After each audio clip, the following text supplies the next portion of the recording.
no need to fight tonight.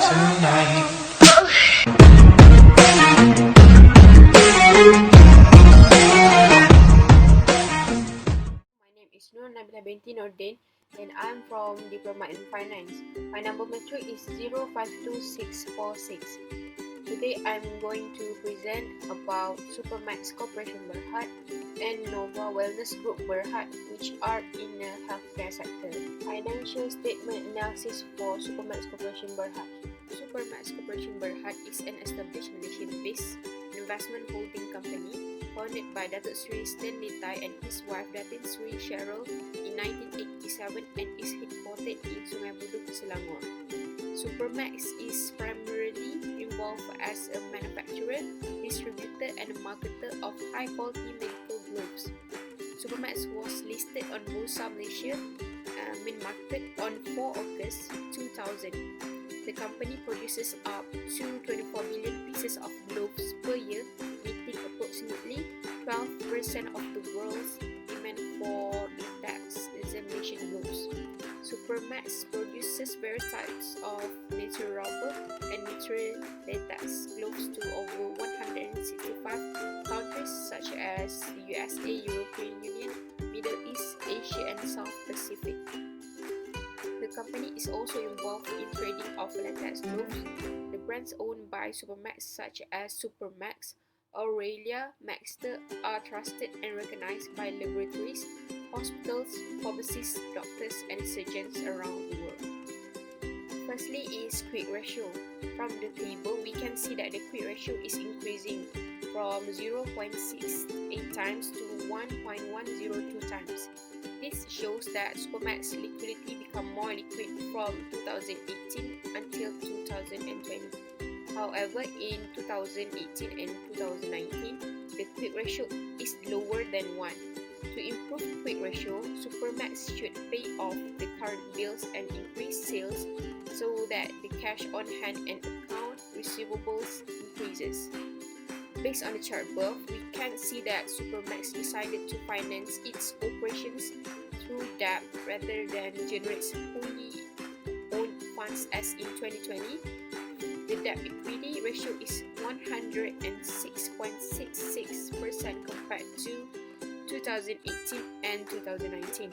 However, the company should be more careful because capital structure is one of the fundamental considerations in a financial management and it is not good for investors and lenders because it increases the risk associated, which causes them to require a higher rate of return. In debt to assets, Supermax Corporation Berhad made a good decision to finance all the total assets using the total liabilities. In 2020, the company recorded the highest debt to assets, which is 51.61% compared to the previous years. It shows that the company has more liabilities than assets. Considering to this line chart, Supermax is in a good position to manage its debt levels. Supermax shows that they are able to pay off their short-term financial obligations. The year of 2020 is the highest rate of operating cash flow, which increasing 45.72% and amounted as 61.17%. It means the company can cover its current liabilities and still have earnings left over. Companies with high or uptrending operating cash flow are generally considered to be in a good financial health. In the free cash flow, Supermax have done a great job in keeping the leftover money which remains in the business after all expenditures have been paid. In 2020, free cash flow recorded as 52% and it is the highest point from compared to the other years. It indicates that the money are available to shareholders and lenders since these funds would be used to pay bondholders or dividends to owners of common stock. Business segmentation includes investment holding, manufacturing of gloves, trading of gloves and others. Supermax company is principally an investment holding company. The subsidiary companies are principally involved in manufacturing and selling of latex gloves. For the geographical segmentation analysis, the Supermax geographical segments include America, Canada, Europe, and Asia. It exports to over 155 countries throughout the world in the regions of America, Europe, Middle East, Asia, and the South Pacific. For the shareholding analysis, we can see that Supermax company has three major shareholders, which is Thai Kim Sim, Tan Bigok, and CIMB Bank for Tan Bigok. In principal business, Supermax Corporation Berhad is an investment holding company. The company is a manufacturer, distributor, and marketer of medical gloves. The company is also a contact lens manufacturing company. There have been no significant changes in the nature of the activity and its subsidiary companies during the financial year. Three indicators, which is moving average, stochastic RSI, and Bollinger Band. Starting from 2nd December, the price of Supermax shares fell below the 9-day moving average in 2nd December and continued downward. When the price crosses below a moving average, bearish signal is generated.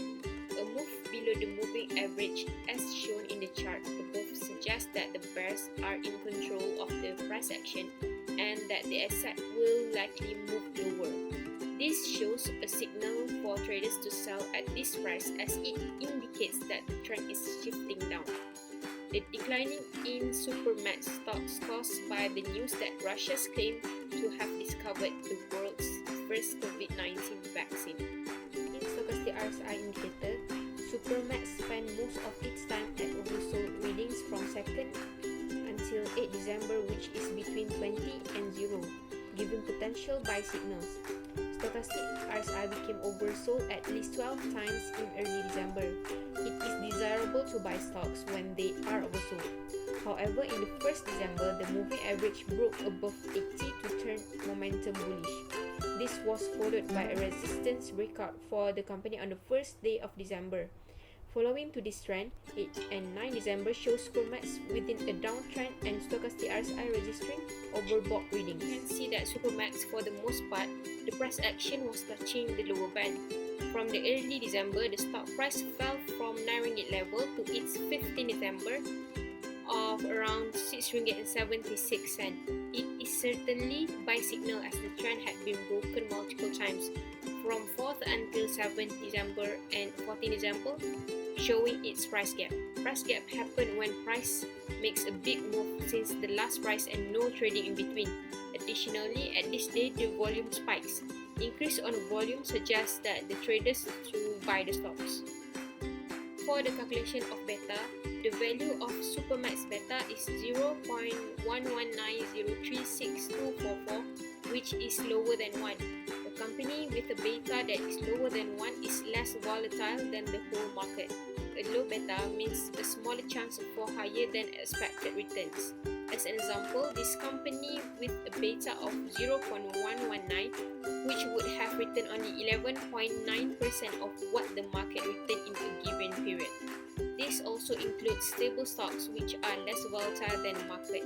Supermax Corporation Berhad has a positive beta because it returns to grow when the stock market increases.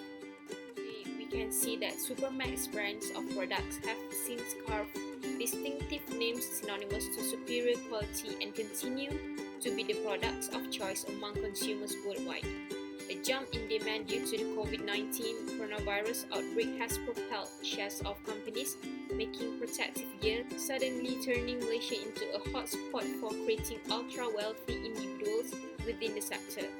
Supermax Corporation Berhad has said it is donating 75 million ringgit Malaysia to the government's COVID-19 fund to help the country combat the coronavirus. Next, we're moving on to the Nova Wellness Group Berhad for financial statement analysis from 2018 until 2020. Nova Wellness Group Berhad, LSE Nova, is a nutraceutical company listed on the ACE market of Bursa Malaysia since July 2018. Nova is a natural health and beauty brand that provides health supplements, functional foods, and skincare products to improve the well-being of each life lover.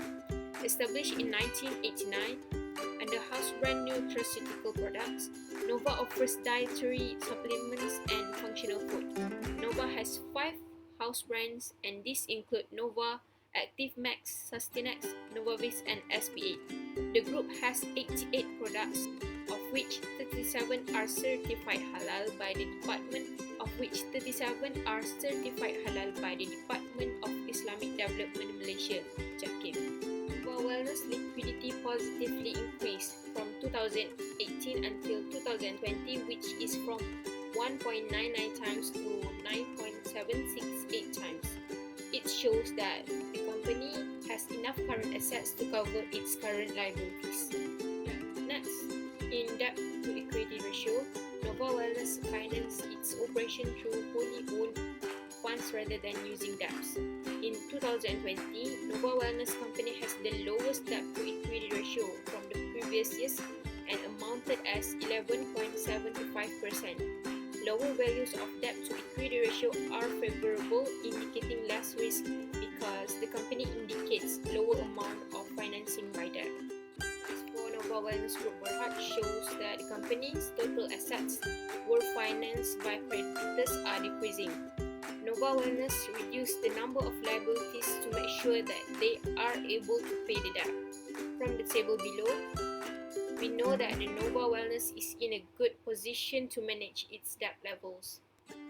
From operating cash flow chart, we can see that Nova Wellness are not really able to pay off their short-term financial obligations with the cash flow generated from its core business operations, since they are not generating enough cash to cover its current liabilities. As in the year of 2020, the operating cash flow are decreasing 15.76% and recorded as 28%. The management should track accounts receivable to identify and avoid slow-paying customers. Based on a line chart, Nova Wellness acts negatively in keeping the leftover money which remains in the business after all expenditures have been paid.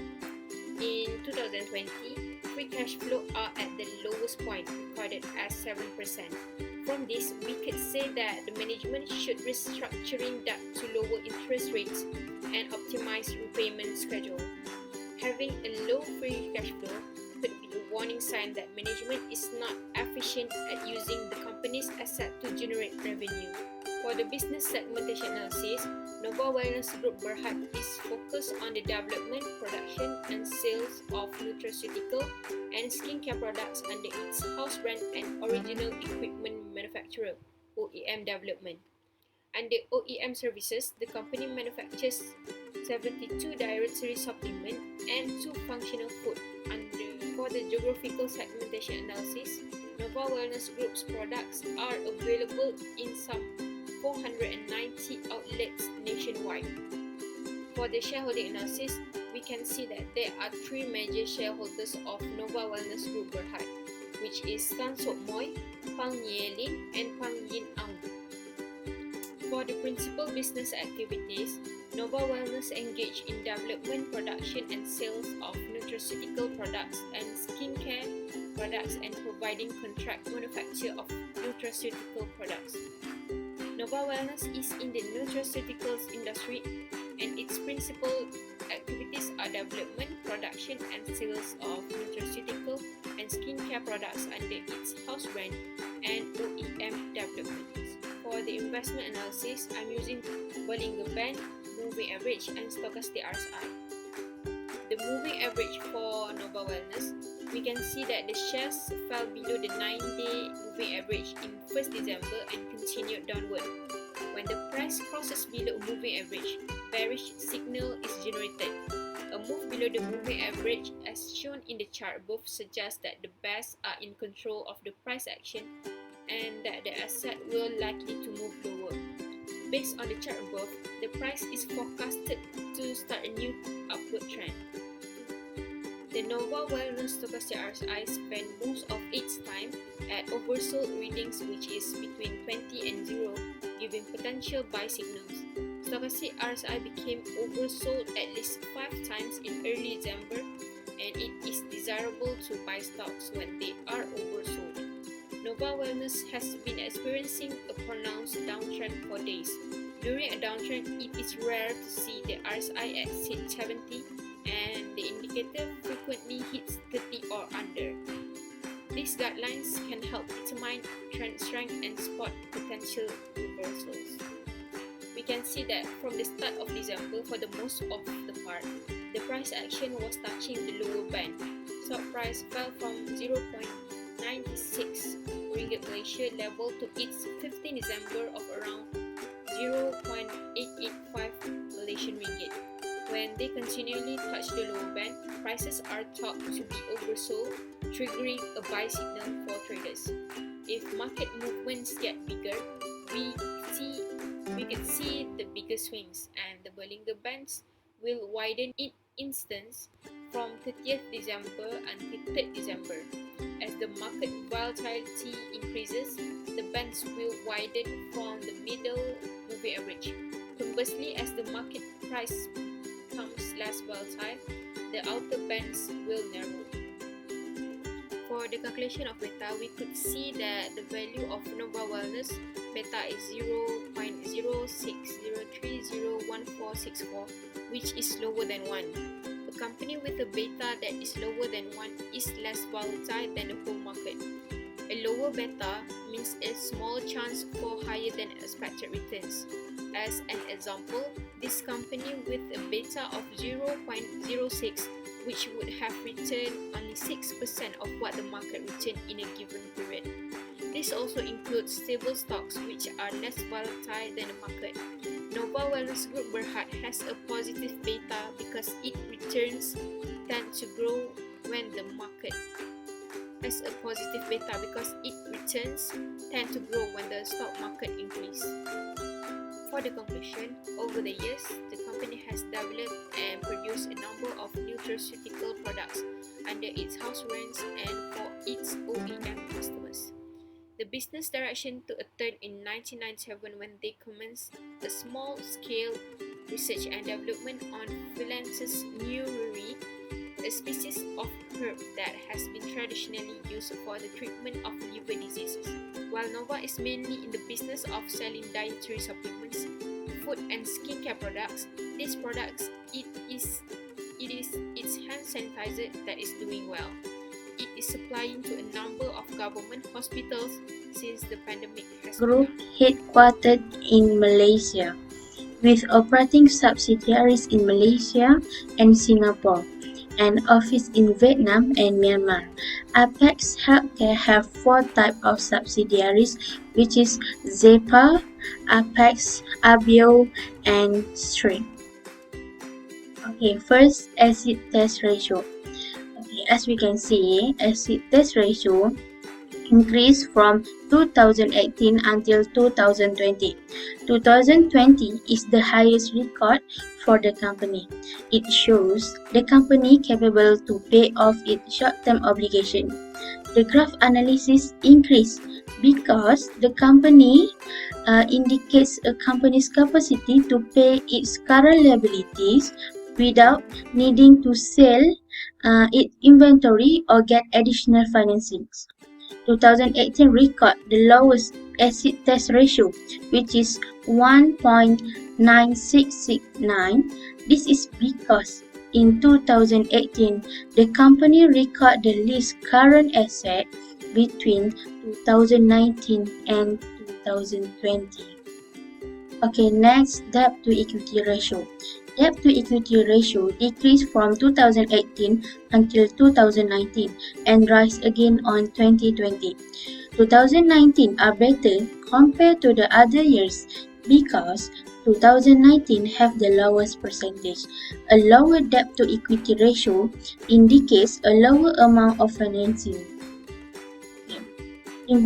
Investor can compare a company debt to equity ratio against industry average and other similar companies to gain a general indication of a company's equity liability relationship. But not all the high debt to equity ratio signal for business practice. Next, debt to asset ratio. Debt-to-asset ratio decreased from 2018 until 2020. 2020 are better compared to the other years because it have the lowest percentage. The lower the debt-to-asset ratio, the less risky the company. The debt-to-asset ratio is commonly used by creditors to determine the amount of debt in a company, the ability to repay its debt, and whether additional loans will be extended to the company. This shows the better performance for Apex company. Determine an optimal debt ratio to asset for a particular company. It is important to set the benchmark by keeping the comparison among the competitors. Okay, next, free cash flow per sales. As we can see, it's increased from 2018 until 2020. 2020 is the highest record for this company, and the higher for this company is the better for the company. Free cash flow to sales low or negative may not necessarily means that a company is experiencing business challenge. 2018 record a negative ratio due to the negative amount of free cash flow. Amount free cash flow becomes negative because the company buys property with a value that exceeds the operating cash flow until a negative amount happens. The increase in 2019 and 2020 because the value of free cash flow show a positive value compared to the 2018. This shows that companies are wise in managing operating cash flow. Okay, next, operating cash flow per sales. As we can see, it increased from 2018 until 2020. 2020 is the highest record for the company. The higher this ratio is, the better for the company. The greater amount of operating cash flows are always desirable, although there is not any standard guideline for this ratio, but a consistent and increasing trend in this ratio is a positive indication of good debtors management. As an investor, we do not want to invest in a company that has cash problems, since cash is one of the most important factors that creates value in a business. 2018 record the lowest operating cash flow per sales, which is 0.0620. The increase occurred in 2019 because operating cash flow and sales increased compared to the previous year. Okay, business segmentation. Business segmentation for this company, we have three: manufacturing and marketing, wholesale and distribution and corporate. Business segmentation of manufacturing and marketing increased from 2018 to 2019. In 2020, this company recorded the lowest percentage, which is 7.06% due to the pandemic COVID-19. For wholesale and distribution has record increasing for every year from 2018 until 2020. This shows that APEC has a good strategy for wholesale and distribution. Last but not least, for segment corporate, company has record decreasing from 2018 until 2020. Okay, next, principal activity. Apex Healthcare Berhad is engaged in investment holding and the provision of management service. Apex operates in two segments. First, manufacturing of pharmaceuticals products, and second, distribution and retailing of pharmaceuticals products. Through the manufacturing and distribution, Apex makes a quality pharmaceuticals and healthcare product available to valued customers via its comprehensive supply channels. Apex focuses on making pharmaceuticals and healthcare products available to customers in the market in which we operate. through the manufacturing and distribution and in a manner which fairly rewards all stakeholders. They know their business intimately and have a growing network of loyal customers. This will remain their business for the future. Next, investment analysis indicator moving average. We can see that the blue line is a smaller value of 20, while the orange line is a large value of 50. Of 3rd December, at time 1930, the blue line with the lowest value has crossed the orange line below which is the highest value. This indicates the occurrence of a sell signal. The blue line remains below the orange line until the current date, which is 14 December. The blue line has crossed the orange line at the price 3.73. On 13 December, the buy signal has not been seen. The price difference in early December and the current date of December. The price of 3.78 is the highest price recorded in December. On 9 December, the price showed a downtrend at 10:30 to 10 December at 14:30. The price rise again at time but only slightly and returned to 3.61. We can see on 9 December the candlestick has breakout and support line. This is because stock prices are declining due to declining demand. Due to this breakout, a new line of support and resistance is formed. Next, indicator stochastic RSI. The company has reached the oversold level for several times, which are on 2nd December at 9:30 with a value of 20.17, 3rd December at 11:30 and others. On 10 December, the stochastic RSI graph is at a negative value. The overbought phase can be seen on 13 December at 19:30 with a value of 82.13. On December 9, the candlestick has breakout the support line. This is because stock prices are declining due to declining demand. When the candlestick break out the support line, graph stochastic RSI also show a significant decline. Due to this breakout, a new line of support and resistance is formed. Next, indicator Bollinger Bands on 3rd and 4th of December shows the shrinking movement of Bollinger Bands, and Bollinger Bands grow back and expand after going through a small phase of movement on 1st and 2nd December and the second phase on 10 until 13 December in the chart. Buy signal can be seen when the price candle comes into contact with the lower bands on 3rd December at a price of 3.7. Other than that, the buy signal on 9 December at time 14:13 with a price 3.67. Meanwhile, we cannot see any sell signal that occurred in December, because sell signal happen when the price candle comes into the contact with the upper bands. Last but not least, based on the calculation of beta, we got the value of beta which is 0.0339390322. The value is positive but below than 1.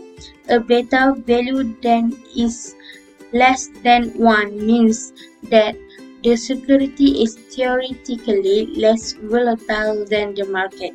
A stock with a very low beta could have a smaller price swings, yet it could be in a long-term downtrend. So, adding a downtrending stock with a low beta decrease risk in a portfolio only if the investor defines risk strictly in terms of volatility rather than as the potential for loss.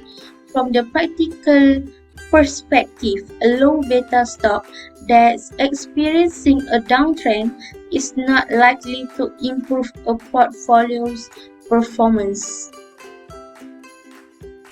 As a conclusion, Apex Healthcare Sdn Bhd is among the most well-known companies that trade in Bursa Malaysia.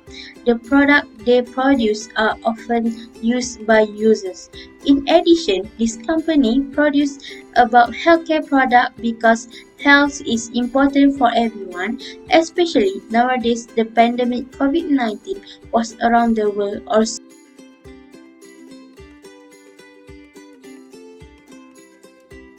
Next, I will present about Kotra Industri Berhad, also under healthcare sector. Production. Kotra Pharma found in 1982. Kotra Pharma's singular aims has always been to promote better health for individuals in all stages of life. Kotra Pharma remains devoted to providing excellent nutraceutical and pharmaceutical products and growing to meet an increasingly diverse range of healthcare needs. The vision of Kotra Pharma is humanizing health, which is everyone deserves a healthier tomorrow. The mission of Kotra Pharma are to be a center of excellence for pharmaceutical industry through the manufacturing excellence, research and development excellence, global pharmaceutical excellence brand, and marketing excellence and people excellence. Next, acid test ratio. Acid test ratio increased from 2018 until 2020. 2020 is the highest record for the company. It shows that the company is capable to pay off its short-term obligation. The graph analysis increased because the company quick ratio indicates a company capacity to pay its current liability without needing to sell its inventory or get additional financing. The greater the result ratio the better a company liquidity and financial health, because the lower the ratio, the more likely the company will struggle with paying debts. Next, debt to equity ratio. Debt to equity ratio decreased from 2018 until 2020. 2020 are better compared to the other years because 2020 have the lowest percentage. A higher ratio indicates that the company is getting more of its financing by borrowing money, which subject the company to potential risks if debt levels are too high. 2018 record the highest percentage between 2019 and 2020. This is because in 2018 the company recorded the highest value of liability among the year.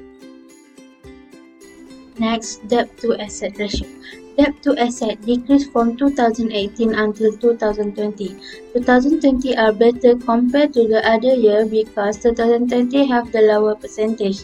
It means the company owns more asset than liability and can meet its obligation by selling its asset if need. The lower the debt to asset ratio, the less risky the company. The debt to asset ratio is commonly used by creditors to determine the amount of debt in company, the ability to repay its debt, and whether additional loans will be extended to the company. This means these companies show a better performance. Next, operating cash flow per sales ratio. Operating cash flow per sales ratio increased from 2018 until 2020. 2020 is the highest record for the company. The higher this ratio is, the better it is for the company. Greater amounts of operating cash flow are always desirable. This company was increasing in operating cash flow per sales ratio, means they have a company's efficiency.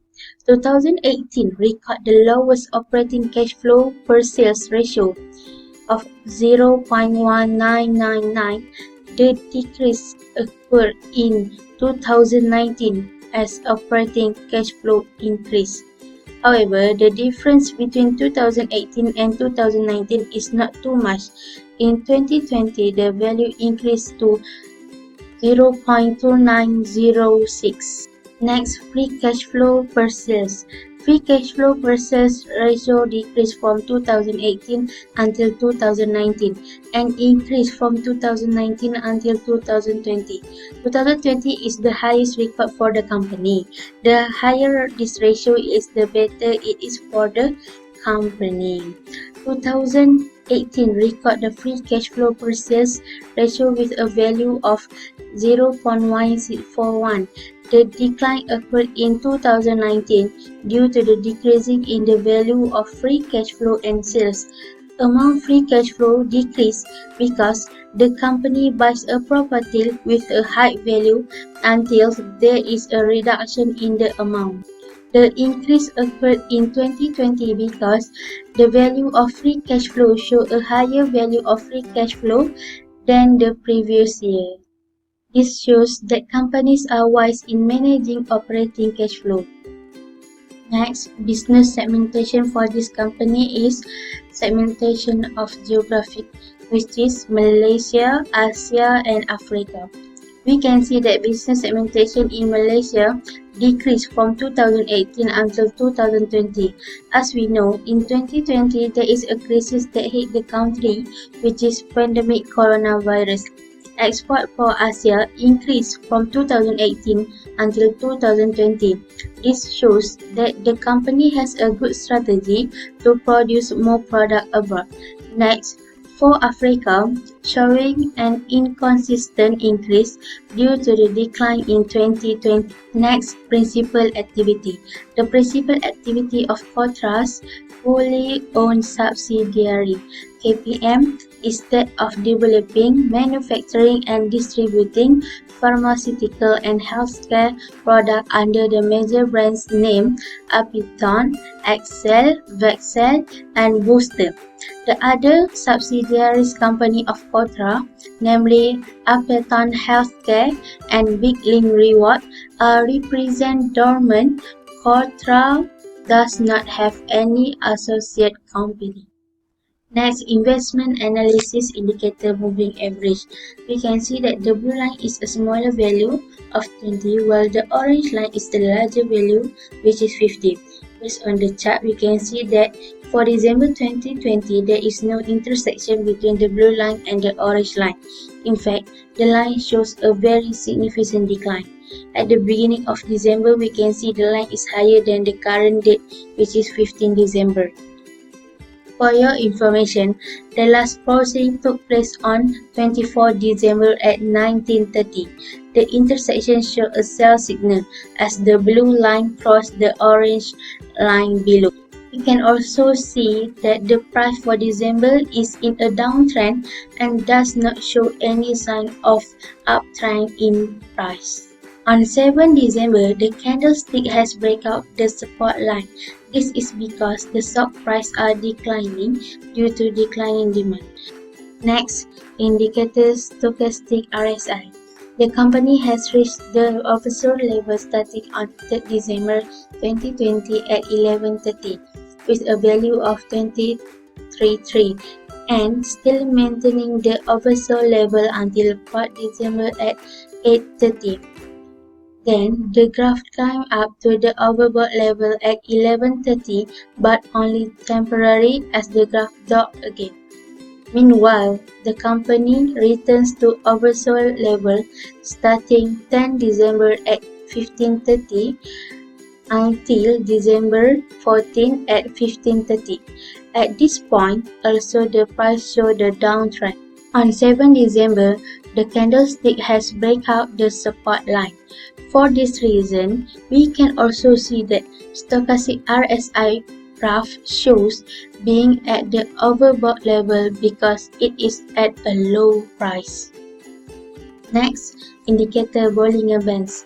Starting from the 2nd December until 7 December shows the shrinking movement of Bollinger Bands. On 7 December until the current date, which is 15 December, in the chart shows the movement of Bollinger Bands is expanding due to the signifying the stock price is in a downtrend and price volatility is significantly declining. Buy signal can be seen when the price candle comes into contact with the lower bands. For the Kotra company, there are several times touching the lower band such as 7 December with a price 3.06 and 11 December with price of 3.03. Sell signal when the price candle comes into contact with the upper bands, which is 4 December with a price 3.12. On 7 December, the candlestick has breakout the support line. This is because stock prices are declining due to declining demand. Due to this reason, we can also see the candlestick in touch with the lower band and buy signal has happened.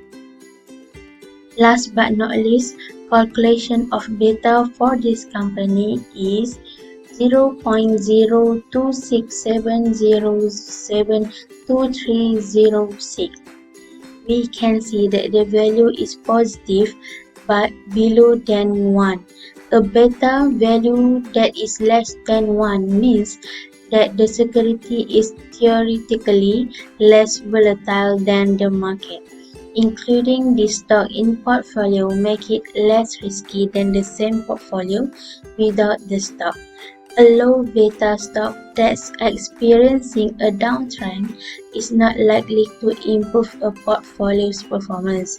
Similarly, a high beta stock that is volatile is mostly upward direction will increase the risk of a portfolio, but it may add gains as well. Investor buying a lowest beta asset is willing to accept a lower return than in this case of a risk. As a conclusion, during the implementation of MCO by the government, Kotra plans continue to operate, although with a smaller workforce and with stringent safety measures in place to safeguard the well-being of their staff from the threat of COVID-19. At the same time, they are working closely with their supplier and trade partner to ensure minimal supply disruption to our product during this period. They will continue to execute cost optimization initiatives to deliver efficiencies and saving and strengthen their brands so as to ensure the company is in a position to benefit when recovery comes. Assalamualaikum, my name is FARAH IZZATI binti NASIR. My metric number is 052655 from Diploma in Finance. Healthcare Berhad is a Malaysia-Singapore private healthcare group focused on upmarket health services and Asia's largest private healthcare group. It is headquartered in Kuala Lumpur and has activities in the private hospital. It owns Singapore-based Parkway Pantai, the largest private hospital operator of Southeast Asia among the hospitals. It is the majority shareholder of Acibadem Healthcare Group, the largest Turkey private healthcare company. We have 5 analyses of ratio for this. The first ratio is acid test ratio or quit ratio. We can see that the ratio was decreased from 2018 to 2020. For 2018, the ratio is 1.86. It means that the company should pay the short-term obligation. While 2019, the value is 1.36. It shows that the company should pay the current base and also should increase their sales. The lowest ratio was marked on 2020 and the value is 1.13. The decline in this ratio can attribute to the increase of short-term debt and also increase the sales. Next, debt to equity ratio. We can see that from 2018 to 2020, the ratio was increased year by year. For 2018, the ratio was 0.58. This is because the company holds equity interest from the real estate. For 2019, the value of the ratio is 0.06 and 0.66 for 2020. we can see that a lot of that used for finance growth. So it means that the company could potentially generate more earnings. After that, the slide shows debt to equity ratio. We can see that the ratio was increased from 2018 to 2020. The highest ratio was marked on 2020, which is the value is 0.40. In this case, the lower the ratio, the less risky the company. We can see that 2018, the ratio was 0.37. It is a quite lower ratio, but the lower the ratio is better than a higher number. From 2019 to 2020, the ratio was increased from 0.38 to 0.40. That means that if higher the percentage, the more I mean that if the higher the ratio, a higher percentage of the asset can be claimed by the company creditors. After that, operating cash flow ratio. The percentage of operating cash flow ratio has decreased from 2018 to 2020. On 2018, the ratio was lower and the value is 16.18, and it might be because of decrease in net income. If healthcare generated the best ratio on 2019, which is only 16.41 times. A high number greater than 1 indicates that a company has generated more cash in a period. The lowest ratio was recorded on 2020, which is 13.82. To investor and analyze, a low ratio could mean that the firm needs more capital. The last ratio is free cash flow ratio. The ratio was down and up from 2018 to 2020. It might happen because free cash flow become decreased where there is an increase to working capital. On 2018, the value is 3.81 and the value is quite good for a company to attract the investor. When 2018, the ratio was decreased and become negative, and it indicates an inability to generate enough cash. For 2020, the ratio become higher than a previous year, and the value is 0.26. So this company should maintain their ratio in a good position by improve their inventory and pay supplies less. This slide shows the business segmentation analysis based on geographical. If Healthcare Berhad is an investment holding company, the company operates through 5 segments based on geographical, which is in Malaysia, Singapore, North Asia, and people others.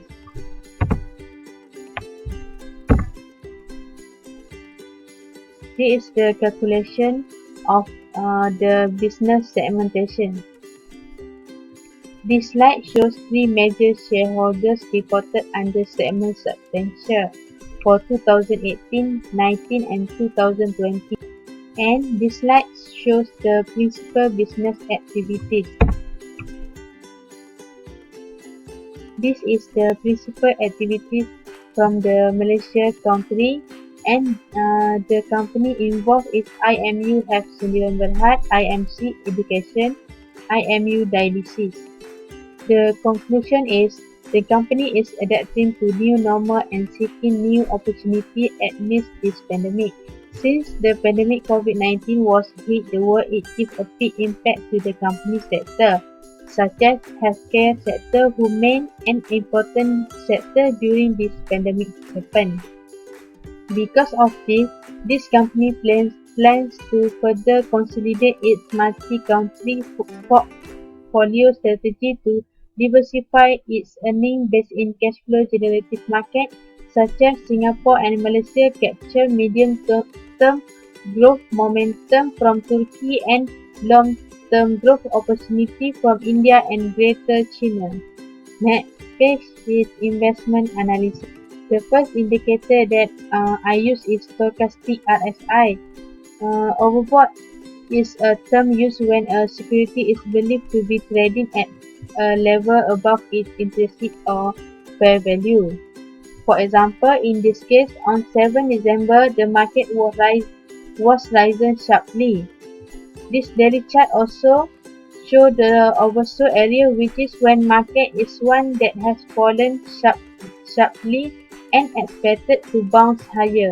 In this case, we can see that the situation become oversold on 4 December.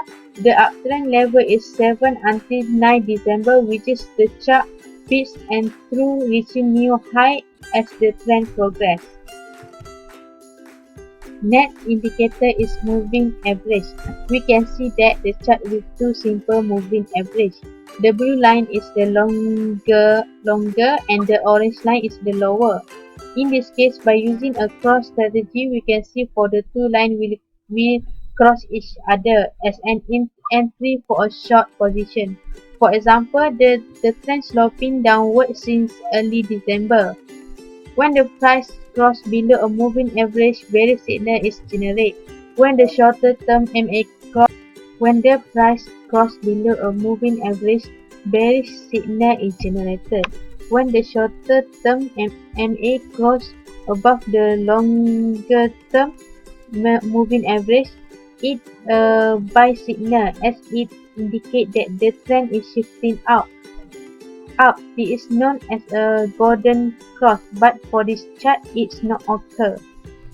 Meanwhile, when the shorter term moving average crosses below the longer term moving average, it is a sell signal. We can see this on 11 December and also 7 December. The last indicator that I use is MACD. From the MACD indicator, we can see that the blue line is the MACD line and the yellow line is for signal line. On 3 December, the space between the signal line and MACD line started to tighten. That means the histogram become sloped down.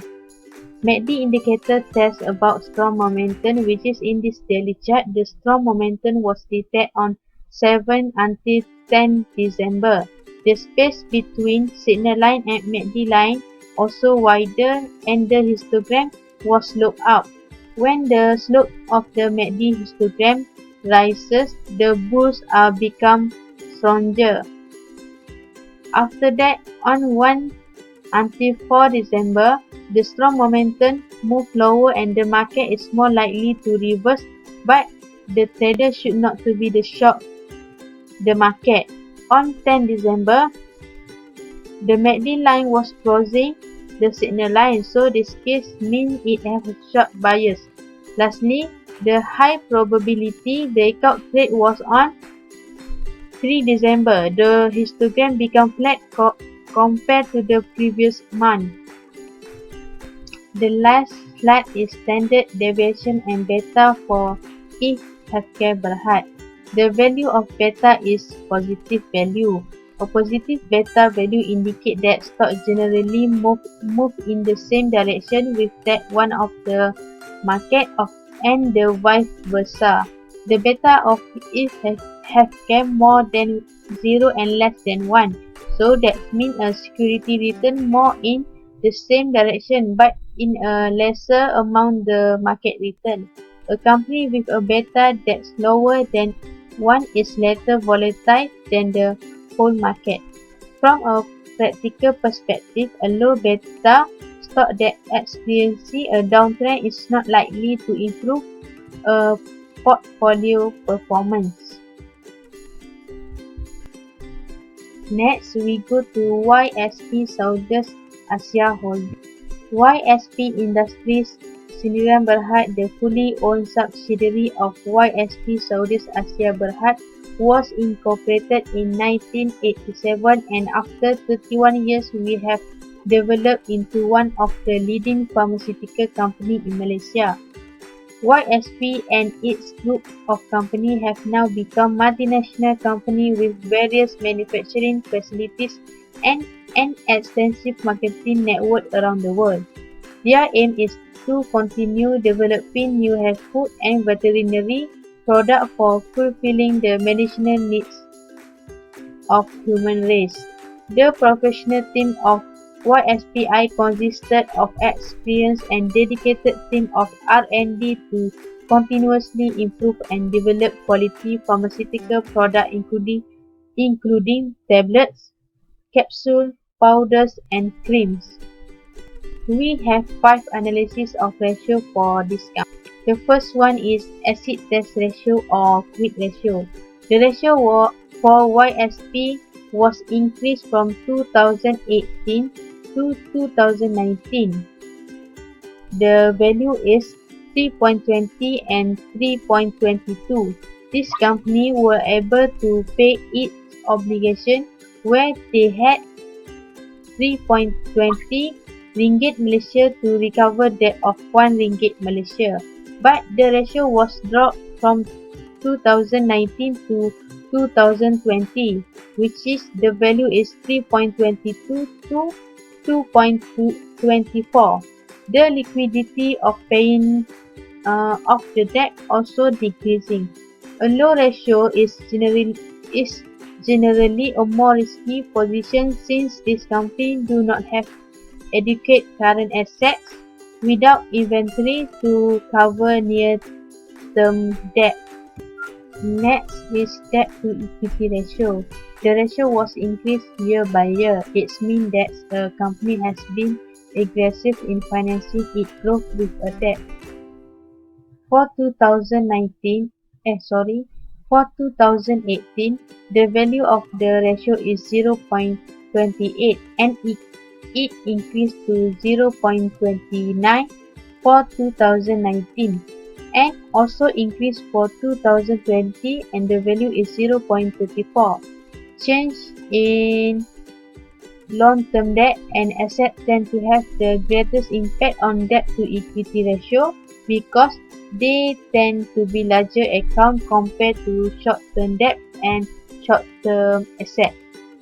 After that, we go to debt to asset ratio. The ratio was getting higher from 2018 to 2020. The ratio on 2018 is a lower ratio compared to another year and the value is 0.22. But a lower ratio is better than a higher number. When 2019, the ratio was 0.23. That means this company have a higher debt to total asset ratio. The higher ratio was marked on 2020, which is the ratio is 0.26. A higher ratio means that a higher percentage of the asset can be claimed by the company creditors. Next, we go to operating cash flow ratio. The ratio was up and down from 2018 to 2020. On 2018, the value of ratio is 7%. It might happen because of decrease in net income from this company. Besides that, the higher percentage of this ratio was on 2019 and the value is 11.02%. From the value, financial analysts sometimes prefer to look at cash flow metric because they strip away certain accounting anomalies. The lower percentage is on 2020, which is the value is 0.40. The lower percentage gives the bad impact to the company because if a company is not bringing enough money. The last one is free cash flow ratio. The value of ratio on 2018 is negative, which is the value is negative 3.09. A company with negative cash flow does not signify that is it bad because new company usually spend a lot of cash. But on 2019, the ratio was increased to 9.7. This might happen because This company improved their inventory. On 2020, the ratio was decreased to negative 2.12. This might happen because of pandemic COVID-19. The demand of the product was lower and this company did not produce more stock. This slide shows the business segmentation analysis. YSP Saudis Asia Holding Berhad is engaged in investment holding and provision of management services. The company operates in three segments: trading, which is engaged in import, export, and trading in various kinds of pharmaceutical, traditional, herbal, and veterinary products; manufacturing, which is engaged in manufacturing of pharmaceutical products; and investment holding, which is engaged in investment holding. This page shows the calculation of the business segmentation. After that, this page shows the three major shareholders reported under segment substantial for 2018, 2019, and also 2020. This page shows the principal business activities of YSP Company. Establishing YSP Trading Company in Malaysia at 1997, the YSP Group of Company has forged a synergistic partnership with its subsidiaries around the world to strengthen its position in Malaysia and the Southeast Asia region. Malaysia was made the main base to further expand the group market coverage in ASEAN region. Solid marketing networks were established in Singapore, Vietnam, Cambodia, Myanmar, Indonesia, and also in Thailand. This slide shows the principal activities from Malaysia Company, and the company involved is YSP Industries Sdn Bhd, Kumpulan YSP Malaysia Sdn Bhd, Alpha Active Industries Sdn Bhd, Sun 10 Pharmaceutical MFG Sdn Bhd. In conclusion, YSP Saudis Holding is the company who produces a healthcare product, and it's very important to everyone and especially to the hospital to fight the COVID-19 virus since it hits the world. The CMCO imposed by the government has impacted the group domestic market for the pharmaceutical product. The local demand for pharmaceutical product has dropped marginally compared to the same period last year. The group expects the financial performance to be sustained toward the end of the year, even though the market is likely to be challenging during the RMCO period. Next, we go to the investment analysis. In this page, we can see that the stochastic indicator. Based on the chart value YSP, the company reached the overbought line on 4 December and the value is 90.63. Overbought means that when a security is believed to be traded at a level above its implicit or fair value. The situation of oversold occurs on 1 December and the value is 20.81. An oversold stock is one that falls victim to an overreaction by traders. Besides that, on 2 December, the line chart was in downtrend condition until 3 December, which is a stock price is moving downward and getting lower, and the peak and 2 in the chart continue to drop as the trend goes. In addition, the chart line become higher and the line was uptrend on 4 December. It means that when the price of a stock moving upward and getting higher. Next is moving average indicator. For December 2020, there is no intersection between the blue line and orange line. In fact, the line shows a very significant decline at the early of December. The line is higher than 14 December.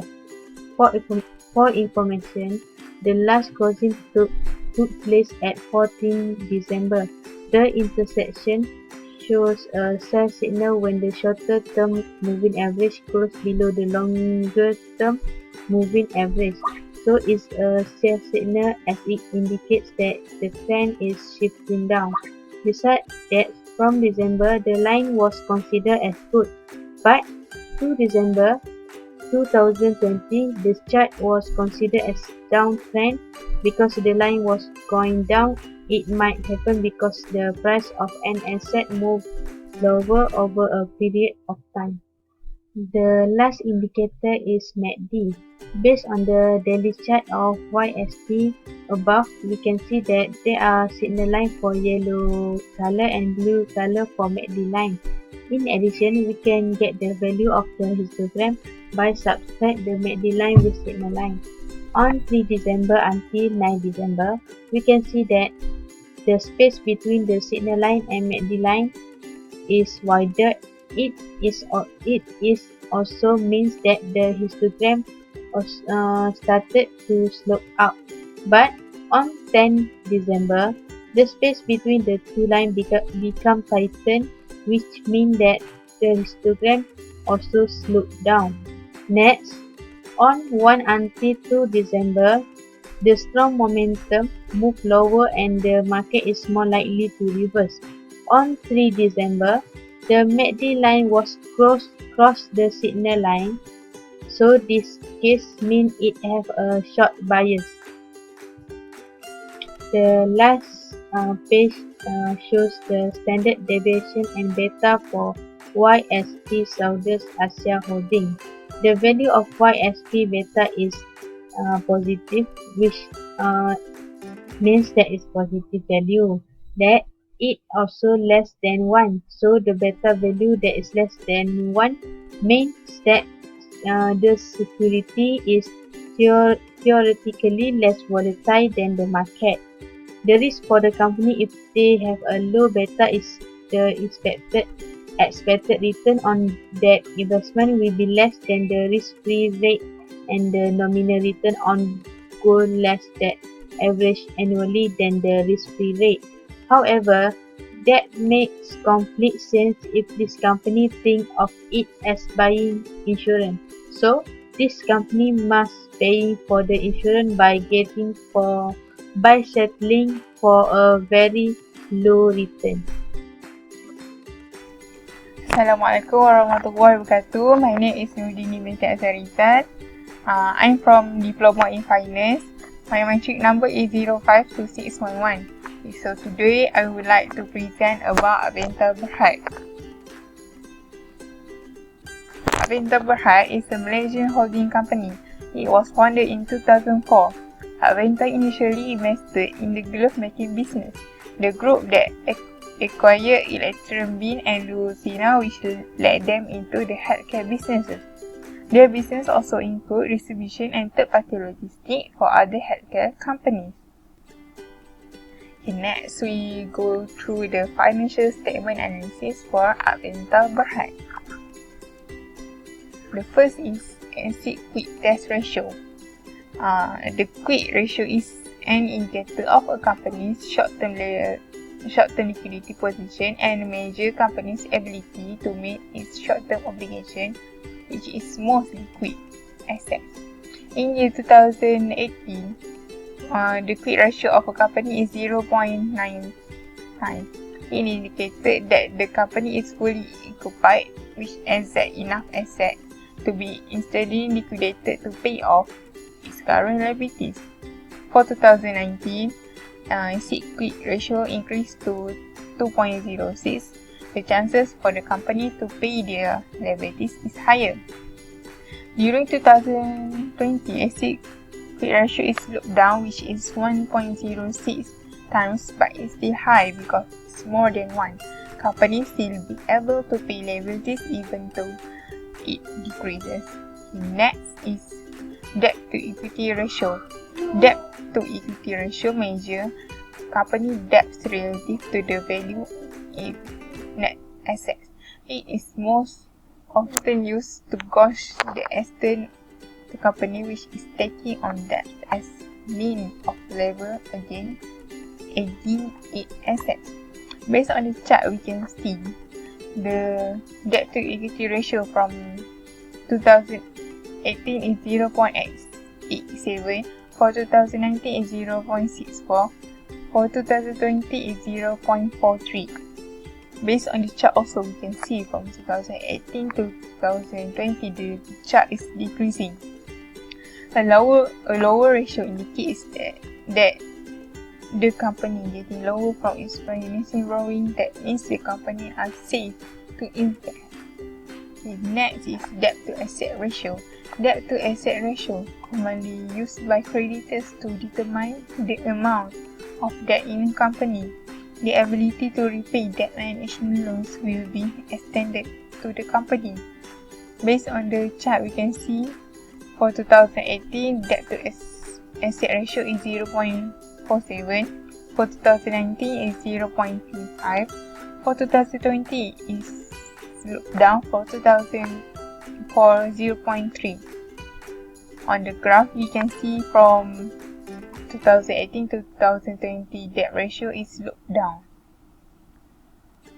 In 2020, recorded the lowest debt to asset ratio because one of the factor is pandemic COVID-19 that come to Malaysia and get the lockdown for the Malaysia. Company liability is higher than last year. The next is ratio operating cash flow. The operating cash flow is a measure of the company of time can pay off current debts with cash generated within the same period. The higher the amount will indicate that a company has generated more cash in a period than what is needed to pay off its current liability. Based on the chart, we can see for 2018, ratio operating cash flow is 2.63%. For 2019 is 8.61%. For 2020 is 0.46%. Based on the graph, 2020 has the fewer operating cash flow than other year because of pandemic COVID-19 that make the company lack of cash. Okay, next is free cash flow. Free cash flow is the cash flow available for the company to repay creditors or pay dividends and interest to investors.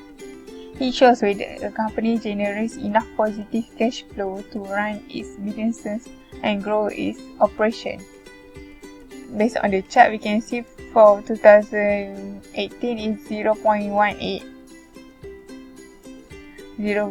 For 2019 is 0.52. For 2020 is looked down to 0.38.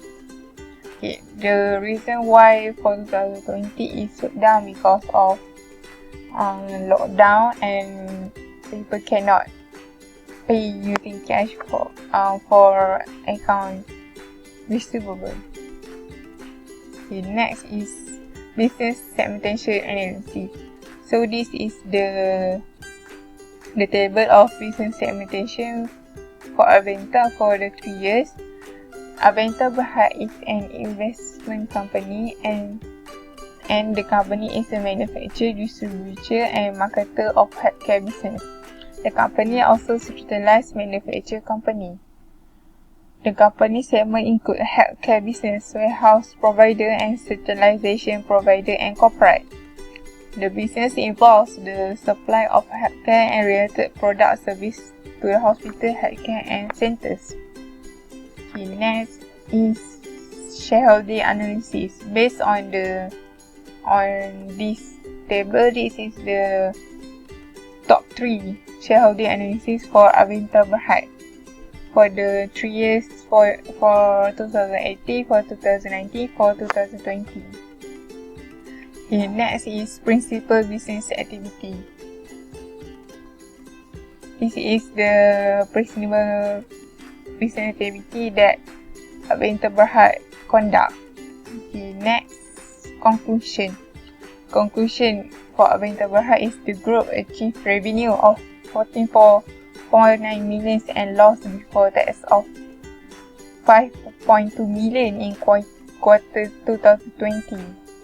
The top line improvement came from healthcare business segmentation, in particular the hospital supplies with personal protective equipment being the main contributor. Hospital supplies in other segments are lower due to drop in surgeries in hospitals and impact from the control of movements implemented by the government. Investment analysis is we have 3 indicators to be analysis.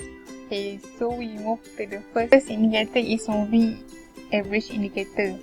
Moving average indicators are usually calculated to identify the trend direction of a stock or to determine its support and resistance level. It is a trend following or lagging indicator because it is based on the past prices.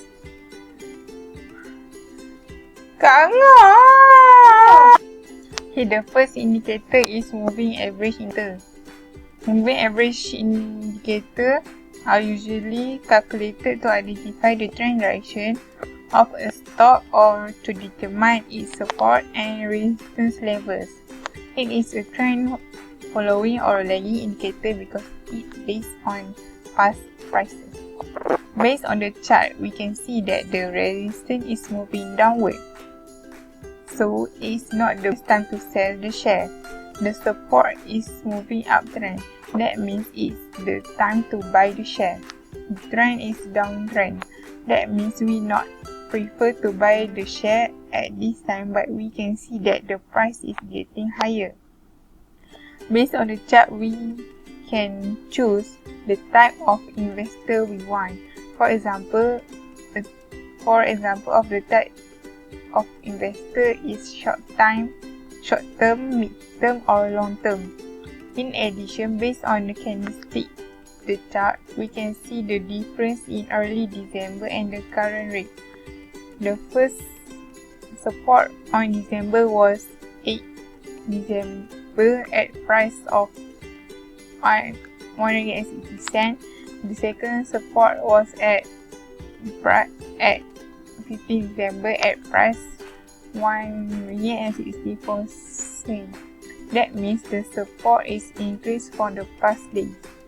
The first resistance that occurred from the first support is at 9 December at price of 198 cents. It is also the highest price throughout December. The second resistance is on 16 December at price of 176 cents. It is lower than the first resistance.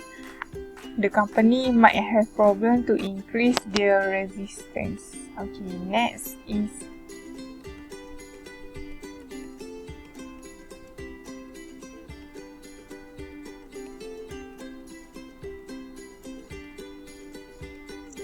is the relative strength index.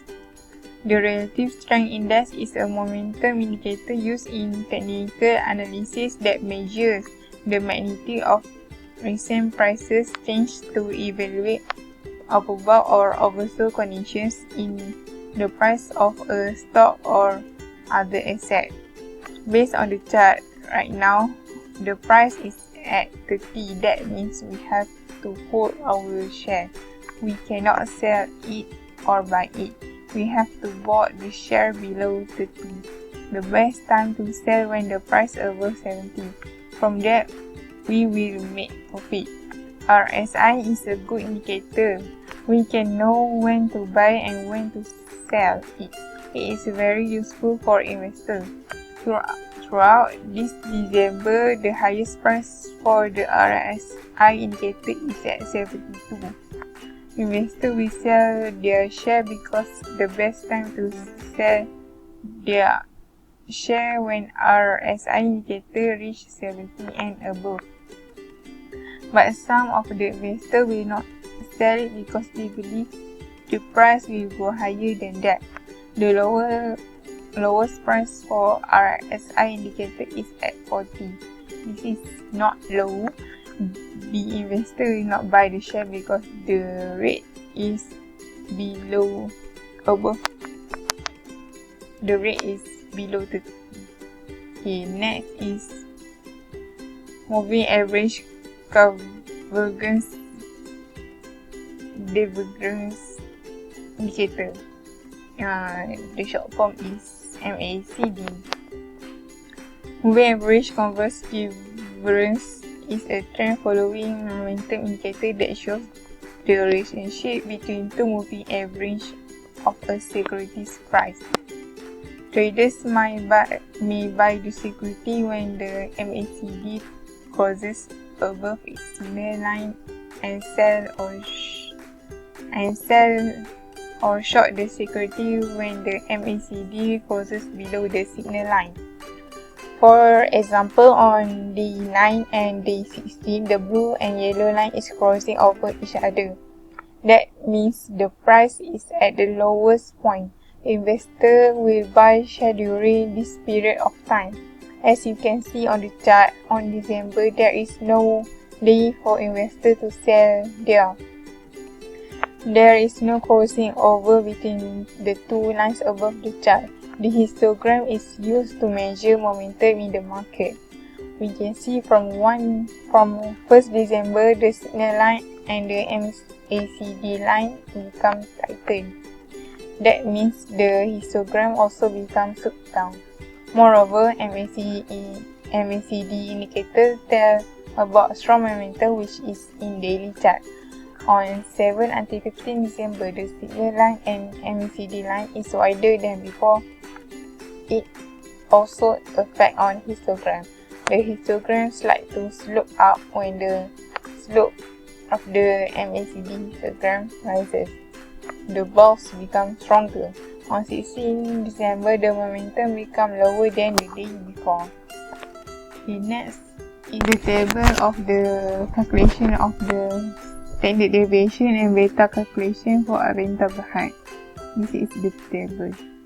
The beta is calculated using regression analysis.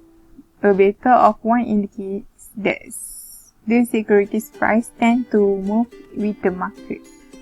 A beta greater than 1 indicates that the securities price tends to be more volatile than the market. A beta of less than 1 means it tends to be less volatile than the market. For example, like this table, from that table we can see that the beta for a renta berhad is negative 11.77. This means for the every 1% change, the return beta is negative 11.77%. Change in the return of the beta.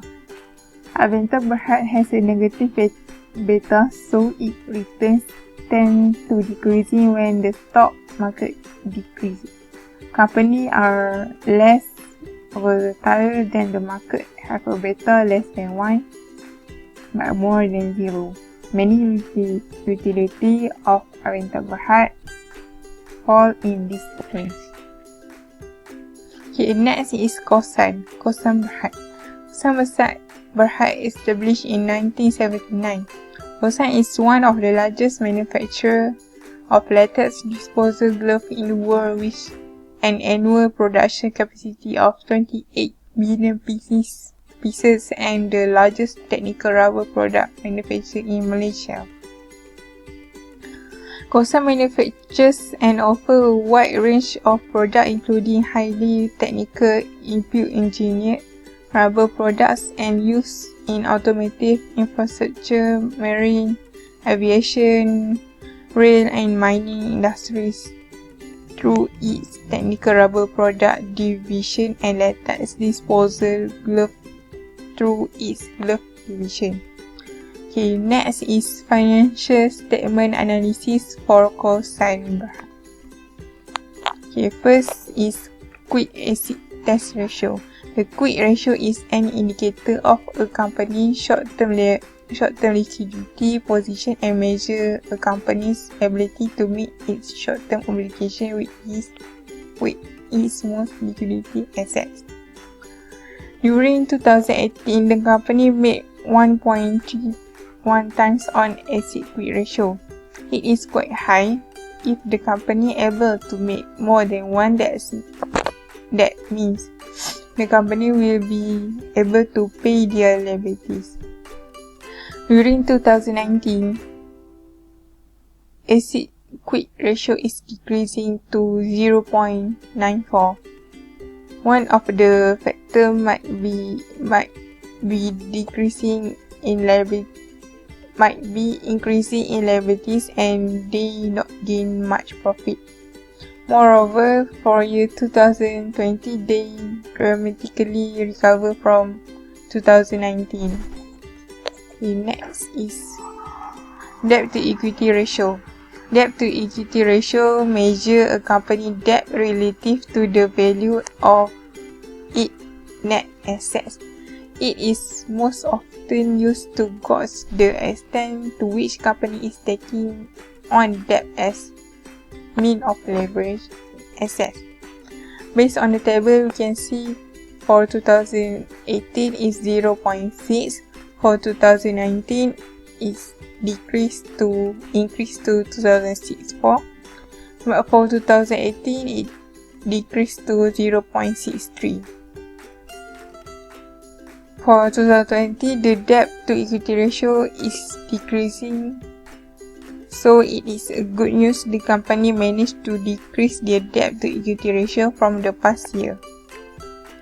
The next is debt to asset ratio.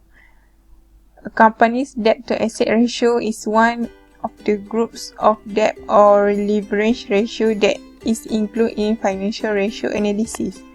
This ratio shows the percentage of total assets that were paid for with borrowed money, represented by debt on the business firm's balance sheet. It is an indicator for financial leverage or a measure of solvency.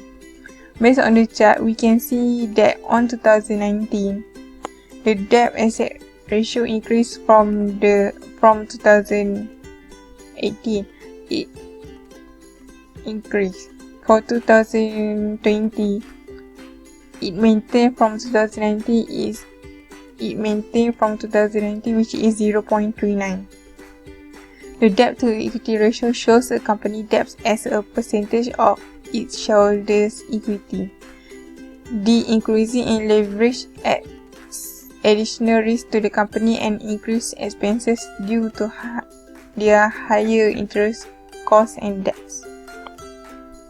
Okay, next is ratio operating cash flow. The ratio operating cash flow is measure of the number of times a company can pay off current debts with cash generated within the same period.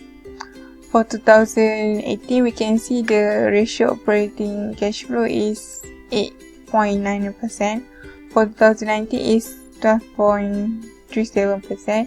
For 2020 is 79.86%.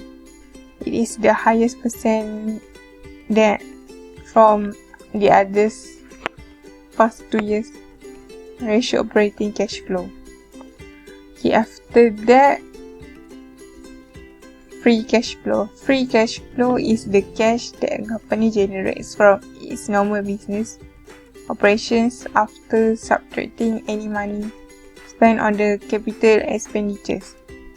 On the other hand, operating cash flow is the cash that generated from normal business operation or activities. Based on the graph, we can see the free cash flow for 2018 is 3.54. For 2019 is 6.18. For 2020 is 5.36.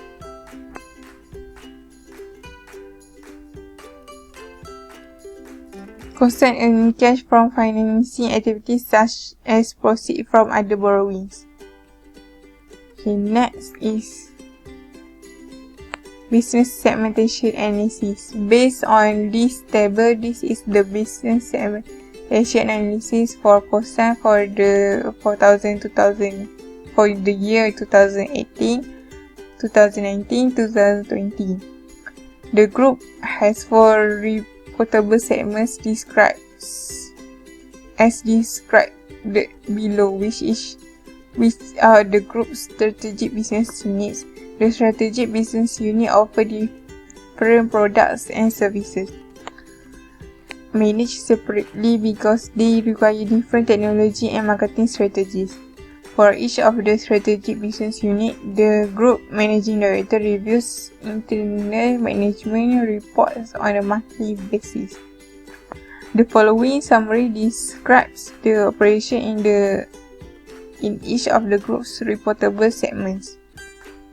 Segment of technical rubber product, glove, Kinero products and others. Okay, next is shareholding analysis. Based on the table, this is the top 3, the highest top 3 shareholding analysis for Kosan, Berhad, then principal business activities. So this is the table of principal business activities. Then the conclusion.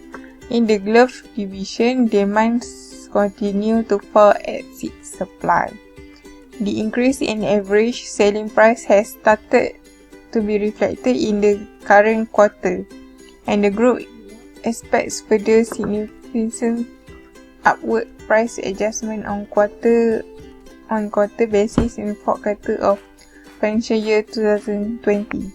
Management is confident of a further step in revenue and profit growth in the fourth quarter for financial year 2020 to be an exceptional growth year for the group.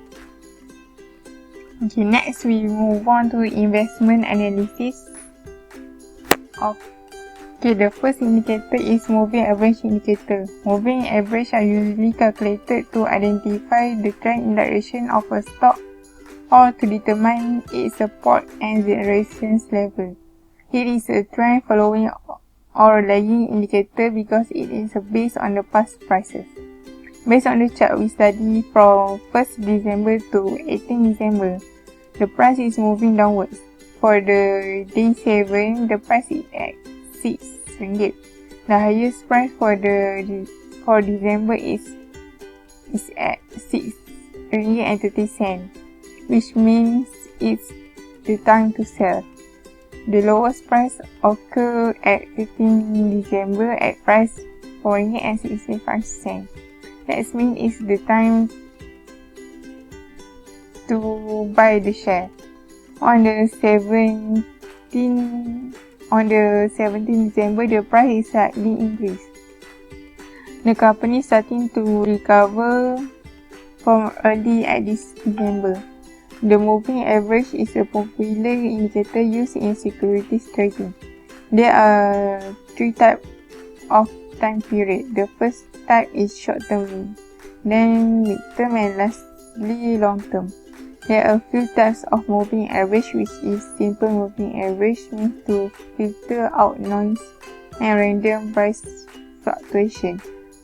Another one is exponential moving average, means we average together all prices equally.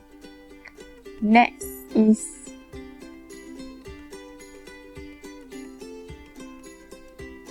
the Relative Strength Index, RSI. The Relative Strength Index is a momentum indicator used in technical analysis that measures the magnitude of recent price change to evaluate overbought or oversold conditions in the price of stock or other assets. Traditional interpretation of RSI are use value of 70 or above indicate that a security is becoming overbought or overvalued and may be prime for a trend reveal or corrective pullback in the price. And RSI reading of 30 or below indicates an oversold or overvalued condition. Based on the chart right now, the price is at 30. That means we have to hold our share. We cannot sell it or buy it. We have to bought the share below 30, and the best time to sell the share is price above 70. From that we will make profit. The next is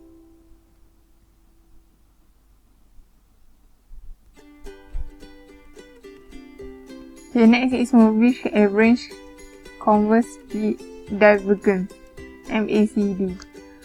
MACD is a trend following momentum indicator that shows the relationship between two moving average of a securities price. Trader may buy only the security when the MACD crosses above its signal line and sell or short the security when the MACD crosses below the signal line. Based on the chart, we can see there are two lines. The blue line was the MACD line and the yellow is for signal line. When the line crossing at below means the time to buy the shares. For example, on day 9 and day 16, the blue and yellow line is crossing over each other. That means the price is at lowest point. Investor will buy share during this period of time. As you can see based on the chart, on December there is no day for investor to sell their share. There is no crossing over between the two lines above the chart. Okay, next is the last thing is standard deviation and beta calculation for cosine berhad. This is the table of the calculation standard deviation and beta for cosine berhad. Beta is a measure of how an individual asset moves when the overall stock market increases or decreases. Thus, beta is preferred to an asset not diversifiable risk. It systematic risk, market risk, or hedge ratio. Beta is not a measure of idiosyncratic risk. A beta of 1 indicates that security price tends to move with the market. A beta greater than 1 indicates that the securities price tends to move volatile than the market. A beta less than 1 means it tends to less volatile than the market. Based on the table, we can see the beta for cosine industries is negative 7.99. This means that for every 1% change in return for beta is 87.99% change in return of that beta.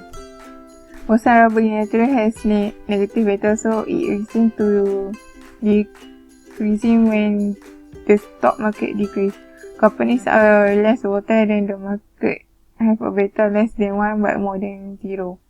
Many utility companies fall in this range. Okay, that's all for me. Thank you. Bye-bye. Bismillahirrahmanirrahim. Assalamualaikum warahmatullahi wabarakatuh. My name is NURAISYAH binti AZMAN. My matric number is 052664 and I'm from Diploma in Finance. Today I would like to present two subjects that I took this semester under the guidance of Dr. NAZRI, namely the subject of Fundamental Statement Analysis and Investment. Okay, first, this is the content of this template. Okay. Now I will tell you about the introduction of this company that I choose, Harta Lega Holdings Berhad. Harta Lega Holding is a holding company whose subsidiaries manufacture and sell a variety of natural and latex gloves. The company's gloves are used in laboratories and healthcare facilities. The gloves are also sold to manufacture of semiconductor and consumer electronic and for automotive maintenance and spray painting. Okay, this is a quick ratio. After making the calculation, this is the value that I got for 3 years from 2018 until 2020. The quick ratio of that company in 2018 is 1.39 times. It indicates that the company has RM1.39 of liquid asset available to cover each RM1 of its current liabilities. Same goes to the next year, that means 2018 and 2019. So we can see that the current assets are increasing from 2018 until 2020. These increases give a positive impact on the company as it is able to bear the current rate of liability so that the company is not burdened with debt. Okay, next we go to the debt to equity ratio. Chart shows that the debt to equity ratio of company Harta Lega Holdings is increased from year 2018 until 2019, but the chart is decreased in year 2020. A higher ratio suggests higher risk and the company is financing its growth with debt. The optimal ratio varies by industry, but it should not be above level 2, like the chart given lah. So, however, the low ratio may not always be a good thing. It could be also indicate that the company is not taking advantage of the increased profit that financial leverage may bring. Okay, next, debt to asset ratio. Based on the chart, Harta Lega Holdings still able to manage their debt because they have an asset value that exceed the value of the liability. Although their debt increases from year to year, but the company is able to deal with this problem well. It shows that this company has low risk and has a stronger financial structure. Okay, next, the operating cash flow ratio. The operating cash flow ratio is a measure of a number of times a company can pay off current debts with cash generated within the same period. A high number greater than 1 indicates that a company has generated more cash in a period than what is needed to pay off its current liabilities. But the chart showed that Harta Lega Holdings can reach the maximum number only 0.22 times in year 2020. In year 2018, the chart showed that the value of operating cash flow is increased from 0.17 to 0.22 in year 29. The reason why it's increased because the management offered discount for early payment for their account receivable. So next we go to the free cash flow. In the following diagram, we can see that the value of free cash flow increased from year 2018 until 2020. These increases give a positive impact to the company because their cash liquidity ratio is high. Free cash flow measures a company's ability to generate cash, which is a fundamental basis for stock pricing. Okay, next we go to the business segmentation.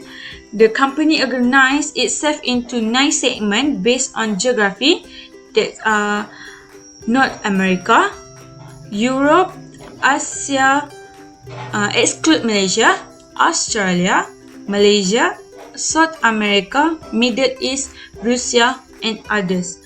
More revenue comes from North America segment than any others. So, okay, we go to the shareholding company. I choose 3 main company name listed in the shareholding company for the past 3 years, namely Kuan Kam Hon, Kuan Kam On, Kuan Kam Peng, Citigroup Nominis Tempatan Sdn Bhd, Employees Provident Fund Board. But if you can see in 2020, there's only 2 company listed in shareholding company, that Kuan Kam Hon and Kuan Kam Hon, Kuan Kam On, and Kuan Kam Peng. Okay, this is the principal business activities. Harta Lega Berhad is an established Malaysia-based investment holding company founded by Kuan Kam Hon and is headquartered in Kuala Lumpur. Harta Lega is primarily involved in the business of producing latex and natural growth. So the company is principally engaged in investment holding. The information on the name, place of incorporation and principal activity is as follows in this table. So this is the name of the companies, country of incorporation only in Malaysia. This is the effective interest in equity that is 100%, and this is the principal activities. Okay, next we go to the conclusion that as we know that we are facing a COVID-19 pandemic. Due to this pandemic, many companies suffered losses because in early March, the government ordered many companies to close to reduce this COVID-19 infection. Although such thing can happen to Harta Lega Holdings, the company need to take other initiatives to ensure their companies do not bankrupt due to this pandemic. In a nutshell, such effort can further increase the company's profit, which will have a positive impact on all parties, whether the subsidiaries themselves or foreign investors and also their partners. Therefore, a stable financial position will not harm any party involved. Okay, so next we go to the investment. So in this investment, I choose 3 investment indicators that I learned in this semester. First, moving average. As we know, as we can see in the diagram, it is the stock price movement of Harta Lega Holdings in December 2020. The time frame used is 1 hour. We can see the movement of stock prices fluctuation every hours for December. Okay. As we can see that in early December, the the moving average 20 and moving average lines intersect at the support line. So for investor who already skilled in the world of investment, they know that this is the best time to buy stock because it will be expected to reach the support line. In other words, the risk for investor to incur losses is low. Okay, next we go to the second indicator, that relative strength index. Stock movement are up and down. So it's moved due to investor selling and buying stock. However, there are times when a stock is oversold or overbought. The more popular terms are referred as overbought and oversold.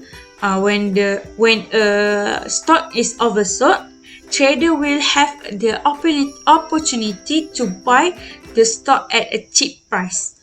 Okay. Next, we go to the Bollinger Band. Bollinger Band indicator. Bollinger Band can be used to determine how strongly an asset is falling and when it is potentially reversing to upside trend. In a strong downtrend, the price will run along the lower band, and this shows that selling activities remain strong. But if the price fails to touch or move along the lower band, it is an indications that the downtrend may be losing momentum. So next, we go to the standard deviation. Okay. In the world of investing and trading stock on the stock market, the term beta stock refers to an indicator that indicates the level of stock risk against the level of market risk. One of the benefits of knowing beta stock is that the investor can assess the level of existing market risk. Beta is useful for a stock's price variability. Is important to consider when assessing risk.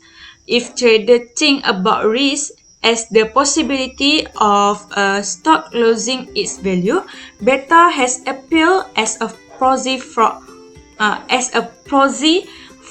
risk. So I think that's all for me. Thank you. Bismillahirrahmanirrahim. Assalamualaikum warahmatullahi wabarakatuh. My name is NURAISYAH binti AZMAN. My matric number is 052664 and I'm from Diploma in Finance.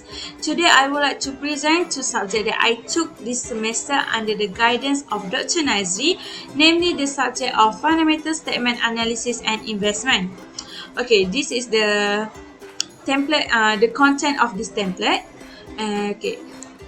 LKL International Berhad, established since 1993, an investment holding company through its subsidiary LKL Advanced Metal Tech Sdn Berhad, is principally involved in the provision of medical care beds, medical equipment, composite dressing, medical peripherals, and accessories. Okay, this is the quick ratio. In year 2018, LKL Berhad reached a high value of quick ratio that is 3.76.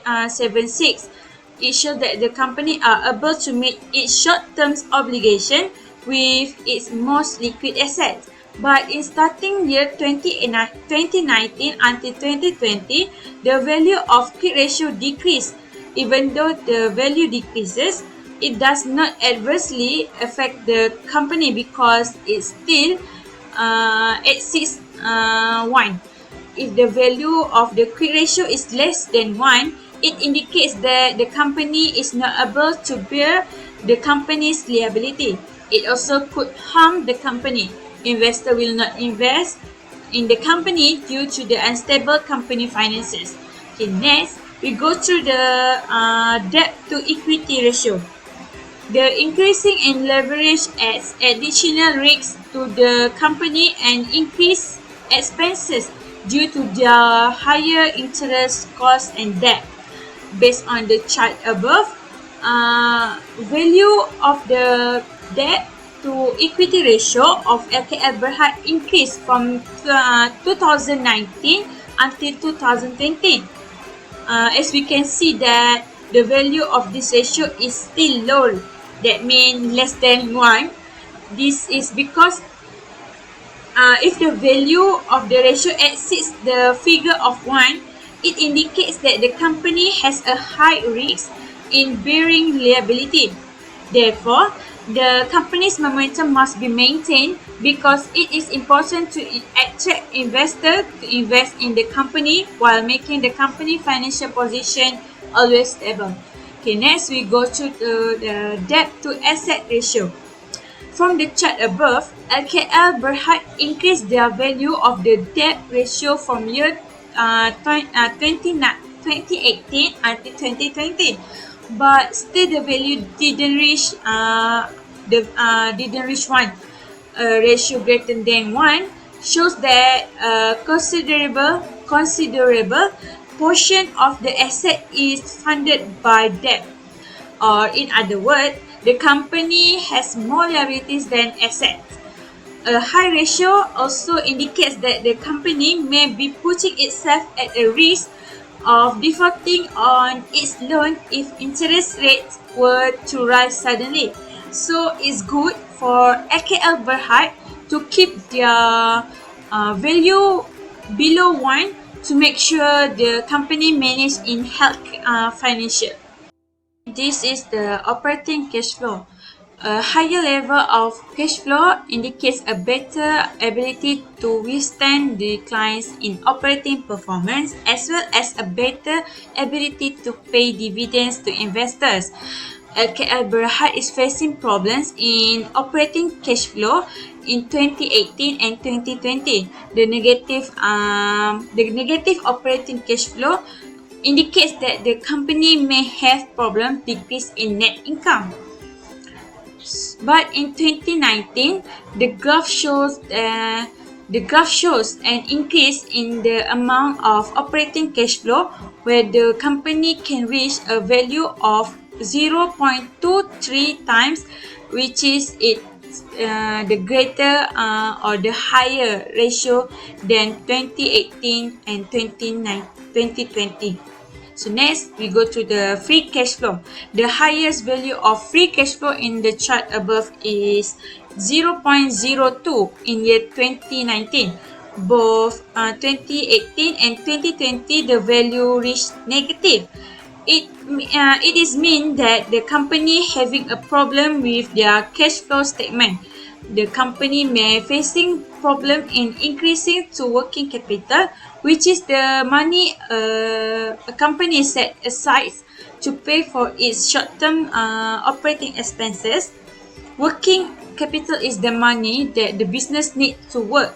Therefore, any cash used in or provided by working capital is included in the cash flow from operating activities section.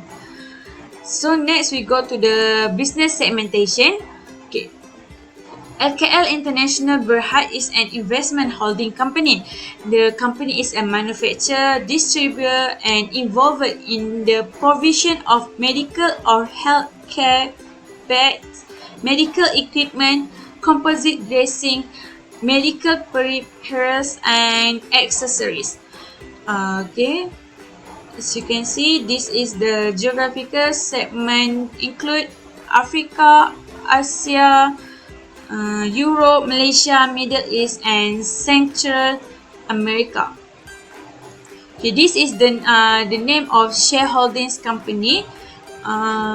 Same goes to the previous company. I choose three main company name listed in the shareholdings company for the past 3 years, namely Lim Kon Lian, Mok Mei Lan,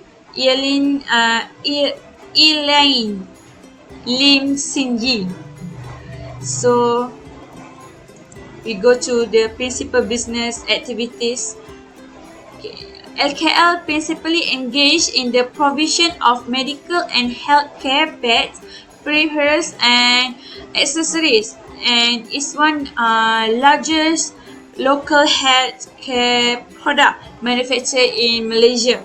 The group has delivered its product to numerous public and private hospitals and medical centers in Malaysia and to over 30 countries worldwide. So, in conclusion, LKL Berhad has a good potential if the management repairs the management system in operating the company. There are many improvements that can be made by management. Among them is to ensure that the company increase their sales revenue to repay the company's current liabilities. An unhealthy company is a company that has a high liability compared to its equity. So, I think we can go to the investment. Okay, I choose 3 investment indicators that I learned in this semester. First is moving average. A moving average cuts down the amount of noise on a price chart.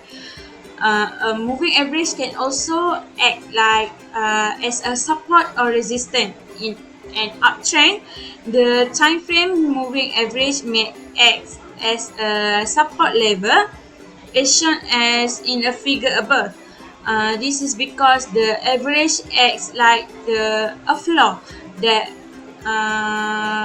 we call support. So the price bounces up of its and in a downtrend, moving average may act as a resistance like a ceiling. The price hits the level and then start to drop again. So next, relative strength index (RSI). Usually, investors are most interested in oversold stock. This is due to the potential increase that can be expected for the future. Oversold conditions exist when the oscillator graph approaches the lower limit, ranging from 30% to 20%. For example, in the RSI graph, we can see a clear limitation on the number 30 and 70 to the right of the graph. In the graph exists limit at figure 30. It means it entered the oversold area. At this point, you can buy and be suggested time to buy it when the RSI graph enters the limit again at 30 above. To check the stock that arise in this criterion, can use the oversold RSI screener. Okay, next, Bollinger Band. Although the Bollinger Band are helpful tools for technical traders, there are a few limitations that traders should consider before using them. One of these limitations is that Bollinger Band are primarily reactive, not predictive. The band will react to change in price movement, either uptrend or downtrend, but will not predict prices. So traders should use the system along with the 2 or 3 non-correlated tools that provide more direct market signals. Okay, last but not least, about the standard deviation. A higher beta by definition means more volatility, which can also mean a greater risk and the potential for greater reward. A high beta stock could be a sign of a good but risky yet, while a low beta value means less risk but the potential for smaller returns. Negative beta stock might be a good way to offset potential losses from investment that more closely track the market as a whole. So I think that's all for me.